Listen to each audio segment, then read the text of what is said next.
there is a specific kind of silence that belongs only to the 43rd floor. Not the silence of absence, not empty rooms or abandoned hallways, but the silence of everything being exactly where it should be, ordered and precise and cold in the way that expensive things tend to be cold. The silence of marble floors that cost more per square foot than my monthly rent. The silence of glass walls that let you see everything while making you feel, somehow, as though you are seeing nothing at all. I noticed it on my first morning. The way sound moved differently up here. The way the city below existed as a kind of visual abstraction. A grid of light and motion that you could observe without ever truly hearing. Standing at the floor-to-ceiling windows of Valeska Architecture's reception area, waiting for someone to acknowledge that I had arrived, I remember thinking that this was what power looked like when it had finished proving itself.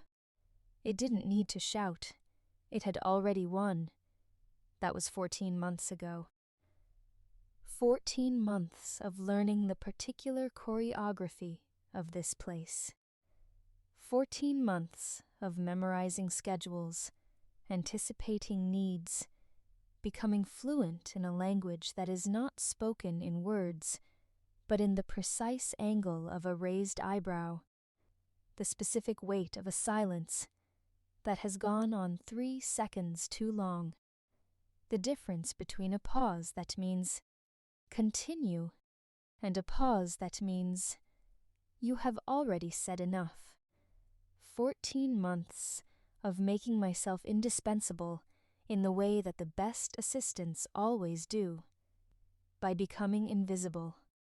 My name is Solene Quicksilver. I am 27 years old. I have a degree in fine arts from the University of Illinois that I rarely mention because it tends to confuse people. I have a memory that my mother used to call a gift, and that my college roommate used to call unsettling.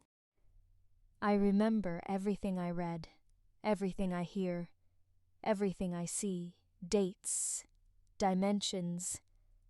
The third paragraph of a contract I reviewed 8 months ago, the exact shade of blue in the sky. On the morning my father drove me to my first day of kindergarten. It is not something I do consciously. It simply happens. The world writes itself into me and stays. It is, as it turns out, an excellent quality in an assistant. Zephyrine Valeska does not know about the memory. Nobody here does, not really. They know I am efficient. They know I am thorough. They know that when Zephyrine asks for a document she mentioned in passing 3 weeks ago, it appears on her desk within 4 minutes, correctly formatted, in the version she actually wanted, rather than the version she asked for. What they do not know is why. And I have found, in 14 months of careful observation, that powerful people are not particularly interested in the mechanics of their own convenience. They simply expect it to work. The how is someone else's problem. I have made the how my entire life. Zephyrine Valeska enters a room the way weather systems do. There is a pressure shift. Something in the air changes, a density, a temperature, and every person in the space recalibrates instinctively, the way plants lean toward or away from light, depending on their nature. I have watched it happen hundreds of times. Board members who have been chattering confidently suddenly find their voices dropping half an octave. Junior architects who have been sprawled in their chairs unconsciously straighten. Even the partners, men and women who have built their own careers into considerable things, arrange their faces into expressions of heightened attention the moment she appears in the doorway. She is not particularly tall. That surprises people, the ones who encounter her for the first time and have been building her in their imagination from her reputation. 5'7", maybe 5'8" in the heels she almost always wears. And she wears them not for a hit, but for the sound, that precise, deliberate percussion against marble that announces her before she arrives. Dark hair worn in architectural styles that mirror the clean geometry of her buildings, always structured, never severe, somehow managing to look both effortless and mathematically considered. Eyes the color of deep water, not blue exactly, something older. She has never in 14 months used my first name. Ems. Quicksilver is what I am. Ems Quicksilver, I need the Hartwell contract. Ems Quicksilver, reschedule Tuesday. Ems Quicksilver, whoever booked this restaurant should be made to eat there alone. That last one was 6 months ago, after a client dinner that had, apparently, not gone well. She said it without looking up from the folder she was reading. Said it the way someone might note that it was raining outside, and I had written, cancel reservation, Meridian, blacklist for client events, in the small notebook I carry everywhere. And that had been that. What she does not know, what no one here knows, is that I collect these moments, not out of resentment, not out of some small, wounded pride that needs cataloging. I collect them the way I collect everything, automatically, completely, unable to stop. I remember the first time she corrected me in front of the full design team, 3 weeks into my tenure, a misplaced decimal in a budget summary that I had transferred too quickly. The color that crept up the back of my neck. The specific quality of the silence in the room afterward, polite and carefully averted. I remember it with the same involuntary fidelity with which I remember every beautiful thing I have ever seen. The memory makes no moral distinctions, it simply keeps.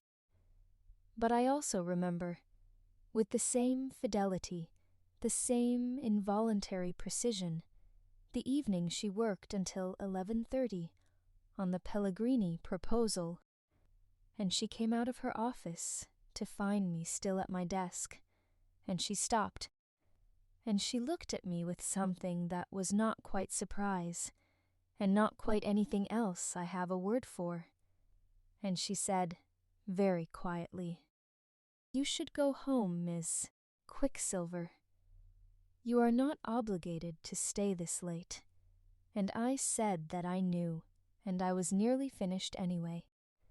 And she looked at me for another second, one full, unguarded second, before she went back inside.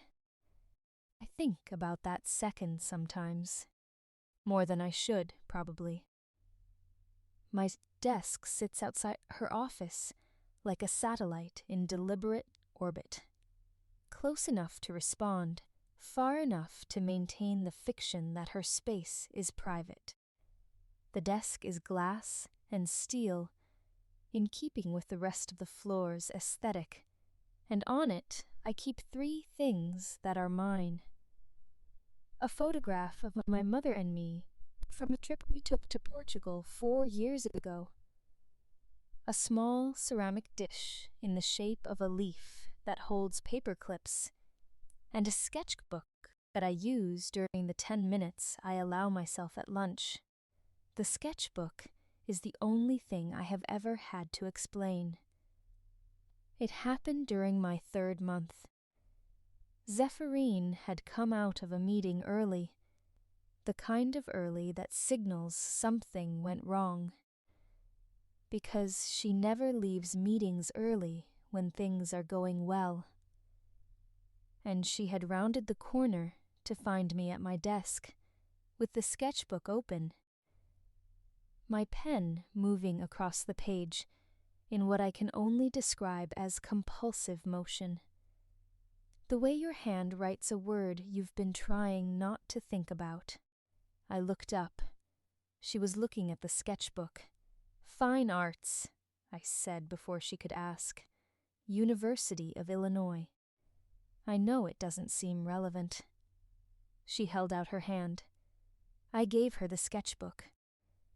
What she was looking at, what I had been drawing without fully meaning to, was a sketch of the Valeska building's eastern facade, not as it existed, but as I kept seeing it in my head and subtly altered.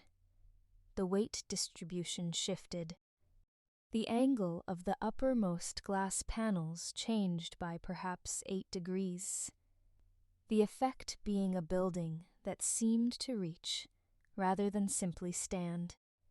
I had been drawing it for weeks, small variations, never intending to show anyone. She studied it for a long time. Long enough that I began composing apologies in my head, selecting between them, wondering which one to deploy. The solar gain would be unworkable, she said finally. In summer, I know, I said. That's why it stays in the sketchbook. Another pause. She handed the book back. The reach, she said, and I was not entirely sure what she meant. Then she went back into her office and closed the door, and I sat for a moment with the sketchbook in my hands, my heart doing something irregular that I chose not to examine. After that, she never mentioned it again. But sometimes, when he passes my desk on her way somewhere, she glances at the sketchbook. Just a glance. Just a fraction of a second. I notice. I notice everything. The Pellegrini project was when it started change, not dramatically. Nothing about Zephyrine Valeska changes dramatically, because she is a person who has made an art form of controlled revelation, who gives you exactly as much of herself as she has decided you may have, and not a fraction more. But something shifted. Something in the angle of our relation tilted slightly towards something different. It was a Tuesday in February, the kind of February that Chicago specializes in. A cold so specific and personal that it feels intentional, as if the city itself has decided to make the point. I had been in at 6:30, which was earlier than usual, but not unprecedented, working through a revised timeline for the Pellegrini presentation that the client had requested with 3 days' notice, and the casual cruelty of people who have never had to meet a deadline themselves. When Zephyrine arrived at 7:15, also earlier than usual, which told me she was worried, because she is never early when she isn't. I had the revised timeline printed, annotated, and placed at a specific angle on her desk that she can read without picking it up. I had also made coffee, which is not technically in my job description, but is something I do on days when I calculate it will matter. She stopped when she saw the timeline. Read it standing up, her coat still on, her bag still over her shoulder. You reworked the materials phase, she said. You were going to lose 4 days, I said. I moved the survey team to overlap with procurement instead of running sequential. It costs more upfront, but it saves the timeline. She set the page down. Who authorized the budget adjustment? No one yet, I said. I ran the numbers before I reworked anything. The difference is manageable within the contingency reserve. I had the breakdown ready and slid it across my desk toward her. She took it, read it, looked up at me with an expression I could not immediately classify. There was assessment in it, definitely, but there was also something else. Something adjacent, to surprise but quieter than that. Something that looked almost like reconsideration. Next time, she said, tell me before you rework the numbers. Of course, I said. She went into her office. A few seconds later, from behind the closed door, I heard something that might have been the sound of a chair settling, or might have been, and I was probably wrong about this, I acknowledged to myself. Almost certainly wrong. Might have been the quiet exhale of someone who has been holding their breath and has decided, for the moment, to stop. The nights are a different country. I had not understood this when I took the job. The postings had said, dynamic work environment, some evening hours required. T and I had read that, as the standard corporate euphemism, for occasional late Fridays. What it actually meant was that Zephyrine Valeska worked until the city outside went dark, and then continued working, and the expectation was that her assistant would be available for as long as that lasted. I did not mind. That surprised me, at first. I had expected to resent it, the way I had resented late-night library shifts in college. The particular exhaustion of being awake past the hour when your body has already decided the day is finished. But there was something about the 43rd floor at night that made resentment difficult to sustain. The office emptied out gradually. The junior architects first, then the senior staff, then the partners, until there were only the two of us left, and the building itself seemed to exhale, to settle into something quieter and more honest than its daytime self. She works differently at night. That was the first thing I noticed. During the day, Zephyrine Valeska is a performance. Not an inauthentic one, but a performance nonetheless. The kind that comes from years of understanding that every room you enter is a stage, and every person in it is audience. She is precise, declarative, economical with her attention, in the way that people who have learned to protect their energy tend to be.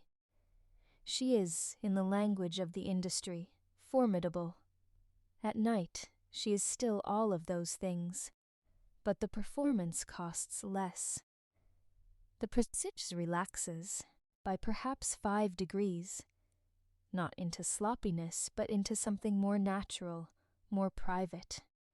She takes her shoes off sometimes, around 9 or 10, and I never acknowledge it, because I understand instinctively that acknowledging it would require her to put them back on. She makes her own coffee after 8 o'clock, which she does not do during the day. She occasionally stands at the windows for 10 or 15 minutes, just looking at the city below. And on those nights, I find small tasks to occupy myself with, things that require my attention to be convincingly directed elsewhere. There was a night in March. The Hartwell project, the deadline that had reordered the architecture of 2 entire weeks. When I fell asleep at my desk, I don't know for how long. Long enough that when I woke, The city below had shifted into that particular shade of navy that belongs to 3 or 4 in the morning. The hour when Chicago stops pretending to be anything other than what it is. I lifted my head from my folded arms and found that someone had placed a folded blanket over my shoulders. It was heavier than it looked, a dark gray wool that I did not recognize as belonging to my desk or to any common area of the office. I sat with that for a moment, the blanket, the fact of it. When Zéphyrine emerged from her office at 4:15, she walked past my desk without looking at me, went to the small kitchen at the end of the hall, and came back with 2 cups of coffee. She set one on my desk, not near my desk, on it precise and deliberate, within easy reach. "The Hartwell renders are done," she said. Her voice was different at this hour, not softer exactly, but less edited, less assembled. "You should go home and sleep properly. Be back by 9. "I'm fine," I said, because it was the reflexive answer, and also because I meant it. She looked at me, one of those long, unscripted looks that happened more in the small hours than during the day, as though darkness functioned as a kind of permission for her face to say things she hadn't approved in advance. "I know you are," she said. And then, quietly, almost as though it were an afterthought, "That isn't the same as resting." She went back to her office. I sat with my coffee and the blanket still over my shoulders, and thought about nothing in particular, which was how I usually handled moments that required more processing than I was willing to do in real time. I learned about the conspiracy the way I learn most things, accidentally and all at once. It was an ordinary Thursday, or what passes for ordinary, on the 43rd floor. 3 meetings, a contractor dispute that I resolved before Zéphyrine needed to be involved, a call with the Zurich office about the Moretti project that I fielded and summarized in a brief she would read between her 11 o'clock and her lunch.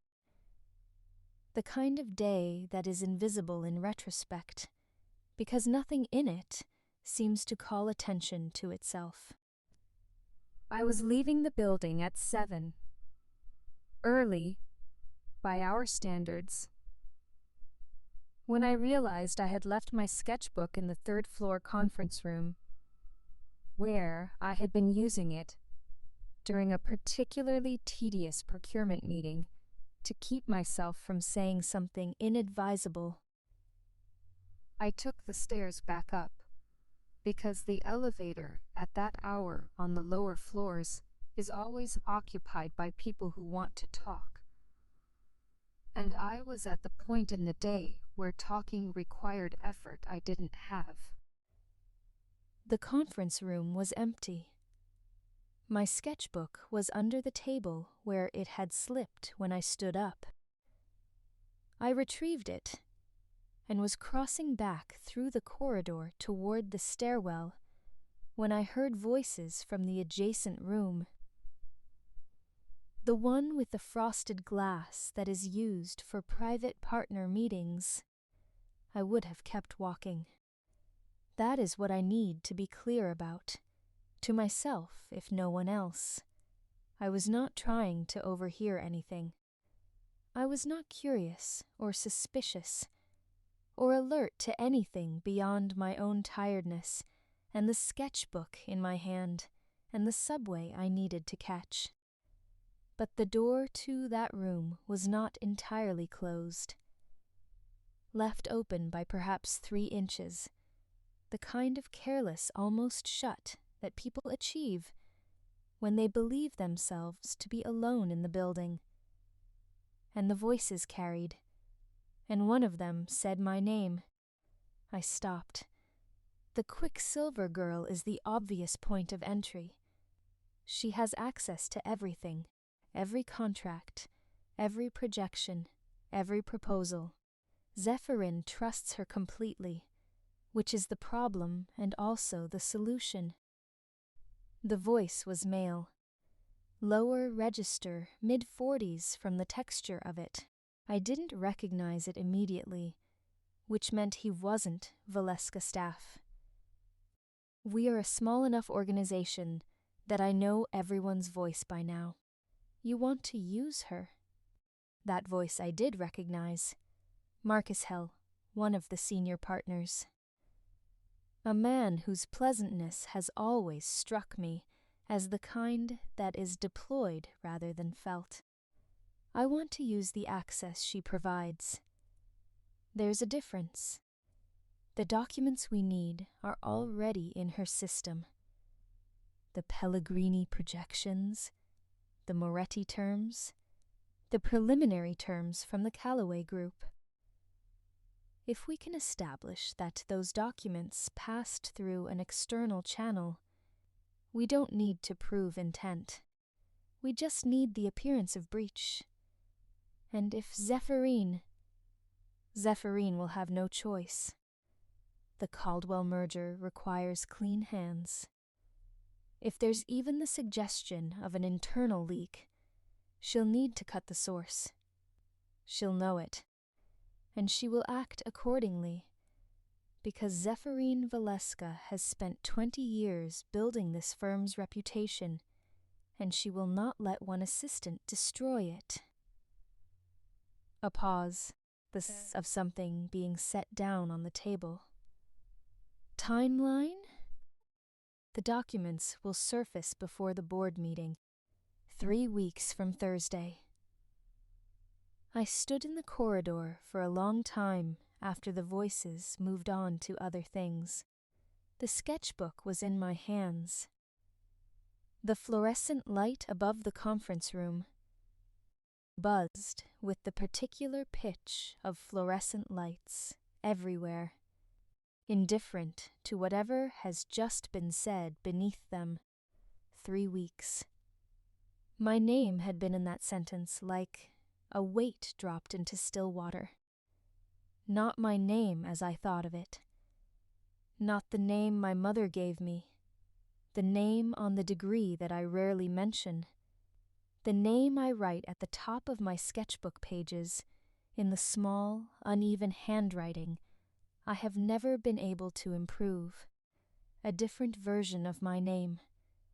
A character named Celine Quicksilver, who was a vulnerability, an access point, a story that could be written to serve someone else's ending. I walked to the subway. The city did what Chicago does in March, which is to say, it tried to separate me from my coat. I let it, because the cold was the only thing with sufficient force to interrupt the loop that had started running in my head. 3 weeks from Thursday, the appearance of breach. She will cut the source. She will act accordingly. She will. Zephyrin would let me go. Of course she would. Not out of cruelty. I had spent 14 months learning to read her, and cruelty was not in the vocabulary, despite what her reputation suggested. But she was a woman who had built something extraordinary out of precision and sacrifice. And she understood the arithmetic of institutional survival in a way that was neither cold nor warm, but simply mathematical. Some things can be preserved only by releasing others. She would not want to. That, somehow, was the part I kept returning to, in the wind on the platform, and the packed silence of the train, and the walk from the station to my apartment building. She would not want to, and she would do it anyway. I sat on the edge of my bed with my coat still on, and opened my sketchbook to a blank page, and did not draw anything, just sat with the white space of it, the blankness that meant possibility or meant nothing, depending on the night. I didn't tell her. I want to be honest about this, because the reasoning matters, and it was not entirely clean. I didn't tell her partly because I didn't know exactly what I had heard. Two voices, one conversation, fragments of a plan that could still be dismantled or abandoned, or transformed into something different by morning. I didn't tell her because I had no evidence beyond the event of having been in that corridor, and Zephyrine Valeska is not a woman who acts on. I stood outside a door and heard someone say my name. She is a woman who acts on documents.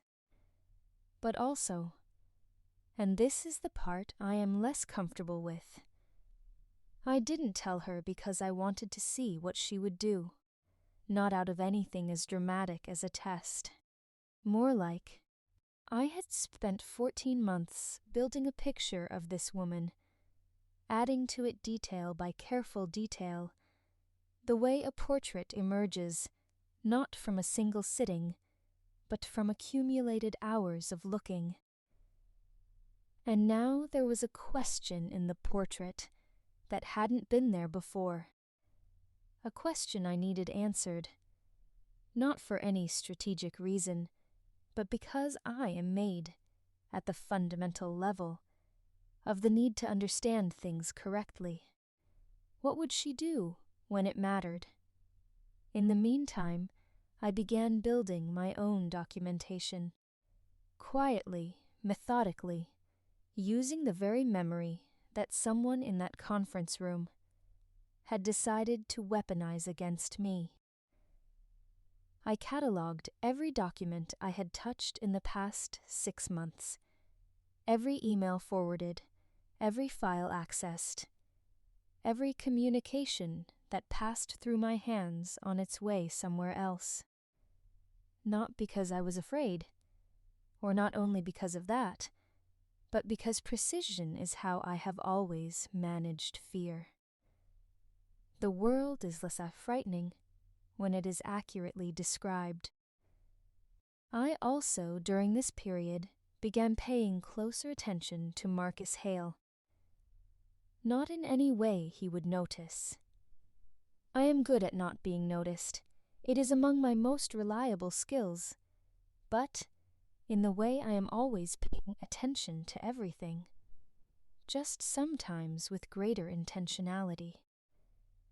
The meetings he attended, the calls he took with the door not quite closed, the names that appeared in his calendar, that I sometimes glimpsed when I was routing documents through the partner's floor.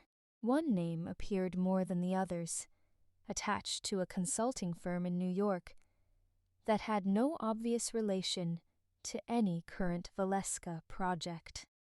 I wrote it down, and then I remembered it, because I remember everything. The thing about working closely with someone, the thing that the organizational charts and the professional distance and the formal language of M's Quicksilver cannot entirely prevent, is that intimacy is not always a choice. Sometimes it is simply what remains when every other pretense has been stripped away by exhaustion and deadline, and the specific vulnerability of 2 in the morning. There was a night in April. 2 weeks after the conference room corridor, 1 week before the board meeting, when Zephyrine worked until past midnight on the Moretta revisions, and I stayed because the revisions required documents that lived in my organizational system, and also because I had not yet decided to stop staying. At some point, after 11, she came out of her office and stood at the window, which she did sometimes when she was thinking. And I found something to occupy myself with, which I did sometimes when she was standing at the window. But that night she said, without turning from the glass, "What did you study? Your degree? You said fine arts." I looked up from the report I was pretending to review. Painting, mostly. Some illustration. I had a professor who thought I had potential in architectural illustration, actually, which is, "Why are you here?" The question was not unkind. Just direct, the way she always was, and I had been there long enough to understand that her directness was not dismissal but the opposite. She asked the questions she actually wanted answers to, which was rarer than it should be. "The job is good," I said. And then, because she was looking at me over her shoulder now, and because 2 in the morning has its own permissions, I learned things here that I couldn't learn anywhere else. The way you think about structure, not just architecturally, but in how you build an argument, a project, a strategy. I've learned more in 14 months here than I did in 4 years of school. She was quiet for a moment, turned back to the window. "You're wasted as an assistant," she said. Not gently. She didn't do gentleness, or hadn't, not yet, not in those exact terms, but with a weight to it that felt like something being admitted rather than offered. "Maybe," I said, "but not entirely." Another silence. The city below went on being itself, indifferent to both of us. "The reach," she said. It took me a second. "The sketch," I said. "From 8 months ago." "The solar gain would still be unworkable," she said. "But I've been thinking about an adjustment to the glazing specification that might." She stopped, almost seemed to catch herself at something. Never mind. It was just an observation. But she hadn't never minded it. That was the thing. 8 months later, she had still been thinking about it. About the sketch. About the building in my head that was different from the building that existed. About whatever that 8-degree shift had meant to her, or suggested, or opened. I sat with that for a long time after she went back inside. The invitation came 3 days later, on a Wednesday afternoon. Not a personal invitation. Zephyrine Valeska does not extend personal invitations, at least not in any form I had previously encountered. It was a meeting request, routed through the standard calendar system, titled Moretti. Design consultation, tea, and it was for 6 o'clock that evening, in her office. Design consultation. Not administrative review, or document summary, or any of the other titles that had attached themselves to my working relationship with her over 14 months. Design consultation. I sat for a moment, looking at the calendar notification, and something moved through me that I couldn't name with complete precision. Something that was partly professional pride, and partly something I was not yet ready to call anything. I accepted the meeting. At 6 o'clock, I went into her office with my sketchbook and a folder of the relevant documents, and she had spread the Moretti plans across the large table at the north end of the room. And she said, without any particular preamble, "Tell me what you see." I looked at the plans. I looked at them the way I look at everything, which is to say completely, which is to say the way my memory works. photographically, layering the dimensions and proportions against everything I have ever learned, and every building I have ever seen and every sketch I have ever made of structures that don't quite exist. The atrium, I said. The proportions are correct on paper, but they'll read as compressed in person. The ceiling height relative to the floor area creates a ratio that works mathematically, but not experientially. People will feel it as smallers than the numbers say it is. She was looking at me. The fix is counterintuitive, I continued. You'd think you want to go higher with the ceiling, but actually if you angle the glazing, she said. Yes. We looked at each other. You've been thinking about this, I said. I've been thinking about a great many things, she said. And there was something in her voice that I had not heard before. Not warmth exactly, and not softness, but some quality that existed between those two words, in the small uncharted space where what you have protected for a very long time meets what you have been unable to stop noticing. We worked until 9. It was the best 3 hours I had spent in a professional context, and probably in other contexts too. And at the end of it she looked at the revised sketch I had made, and said, quietly and with complete sincerity, "This is good, miss." Quicksilver. I said thank you. I meant it entirely.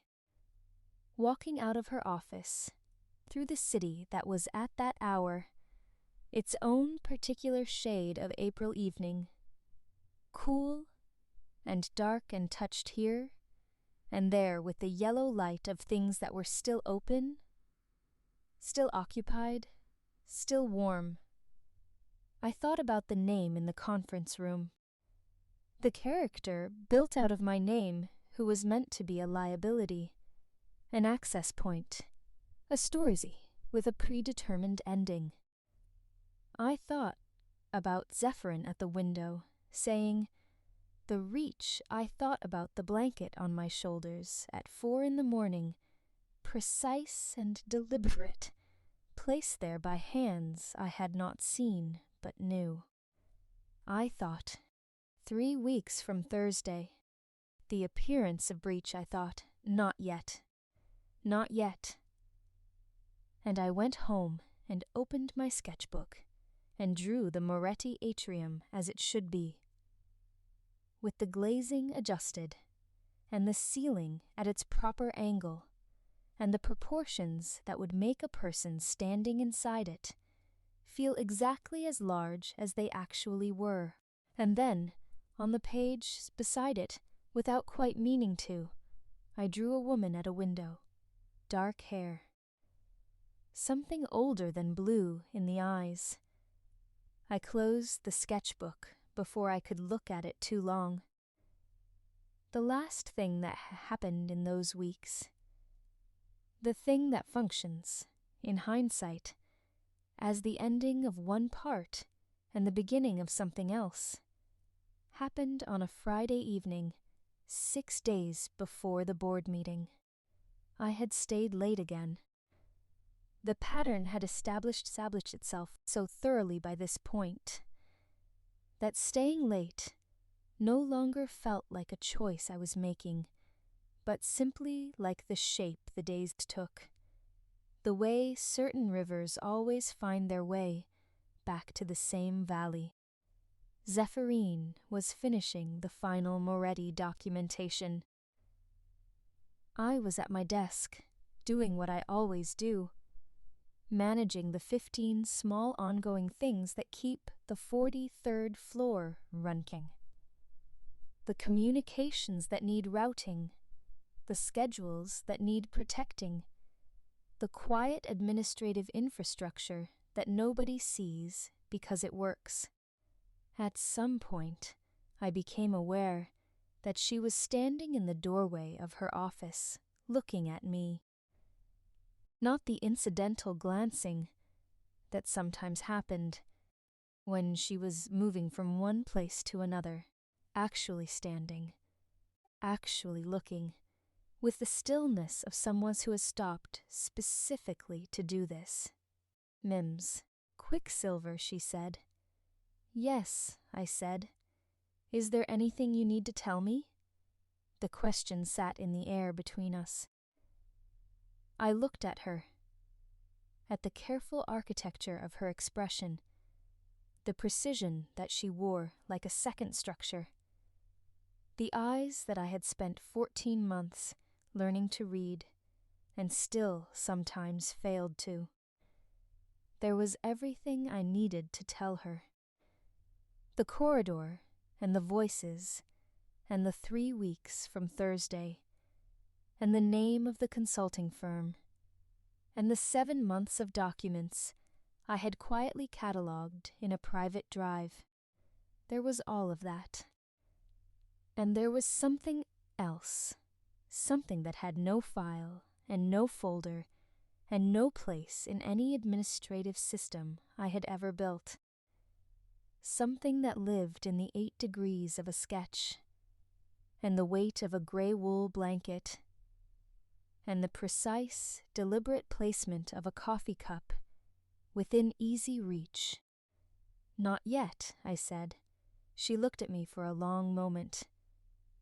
Long enough that the city outside darkened by one full shade. All right, she said, and she went back inside. And I sat with the almost closed door, and the silence of the 43rd floor, and the sketchbook on my desk, and the feeling, growing now, no longer something I could pretend to be uncertain about, that something between us had already changed, was already changing, had been changing for months, in the slow and inevitable way that geological things change, the way the ground shifts before anyone feels the earthquake. 3 weeks from Thursday. I had 3 weeks to make sure that when it came, we were both ready for it.